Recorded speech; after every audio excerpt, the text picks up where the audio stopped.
Trahedya ang sinapit ng isang pamilya sa Quezon Province, dulot ng hagupit ng bagyong Ramil. 5 ang patay, kabilang ang isang 5 buwang gulang na sanggol, matapos mabagsakan ng nabuwal na puno. Ang detalye sa Agenda Weekend Report ni Nilo Dagos ng Abante. Dead on the spot ang 5 miyembro ng isang pamilya tapos mabagsakan ng nabuwal na puno ng buli ang kanilang bahay sa Barangay Kawayanin, Pitogo, Quezon nitong Linggo ng umaga.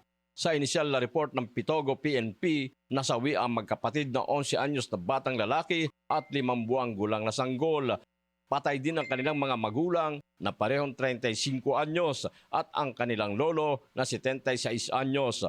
Lumalabas sa investigasyon na alas 5:30 ng umaga habang natutulog ang mga biktima sa loob ng kanilang bahay nang mangyari ang trahedya. Kasabay ng malakas na buhos ng ulan at hangin, hatid ng bagyong Ramil, biglang nabuwal ang puno sa gilid ng kanilang bahay na bumagsak. Para sa Agenda Weekend, Nilo Dagos, Abante, Quezon Province.